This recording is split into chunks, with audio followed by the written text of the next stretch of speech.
সিরাজগঞ্জে সরকারি গাছ কর্তন ও অবৈধভাবে পুকুরের মাটি কাটার অভিযোগ। সিরাজগঞ্জ সদর উপজেলার বাহুলী ইউনিয়নের ডুমুরিছা গুচ্ছ গ্রামে অবৈধভাবে সরকারি জায়গার গাছ কেটে পুকুর খনন করেছে ওই এলাকার প্রভাবশালী ইমাজউদ্দিন শুভ।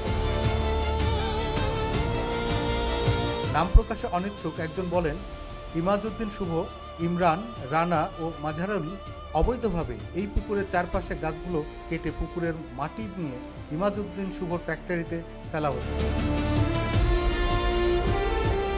গ্রামের বেশ কিছু ভুক্তভোগীরা বলেন, পুকুর পাড় বেঁধে দেওয়ার কথা বলে আমাদের কাছ থেকে জোরপূর্বক সাদা কাগজে স্বাক্ষর করে নেয় ইমাজউদ্দিন শুভর ডান হাত রানা।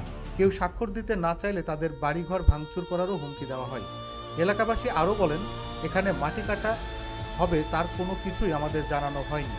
জোরপূর্বক তারা রাস্তা দখল করে মাটি কেটে নিচ্ছে, এতে আমাদের বসতভিটা হুমকির মুখে পড়ছে।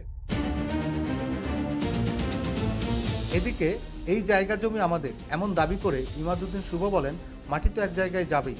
আমি মাটি কিনে নিয়ে আমার ফ্যাক্টরিতে ফেলেছি, আমি কাউকে ঠকাইনি।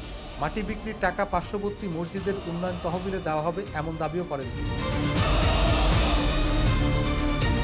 এ বিষয়ে সহকারী কমিশনার ভূমি সদর আফিফা নজমু বলেন, আমরা সকাল থেকে ওখানে ছিলাম এবং কাজ বন্ধ করা হয়েছে।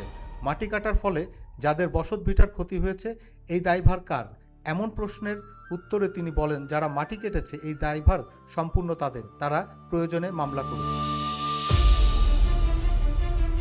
এ বিষয়ে উপজেলা নির্বাহী কর্মকর্তা বলেন, আমি গতকাল থেকেই এই সংবাদ পেয়েছি এবং তাৎক্ষণিক ইউনিয়ন ভূমি অফিসকে আইনানুগ ব্যবস্থা নিতে বলেছি এবং কাজটি বন্ধ করা হয়েছে বলে তিনি জানান।